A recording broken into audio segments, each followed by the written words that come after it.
This is Puppy's first visit to the groomers. They both have had baths and just having a little break. Bramble is the dark one. She's a Shih Tzu Havanese. She's about 9 weeks. And Tommy boy is a Bichon Shih Tzu, and he is about 11 weeks or 12 weeks. Bramble, be nice.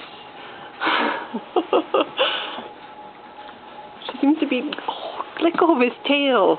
Let go. Hey, let go.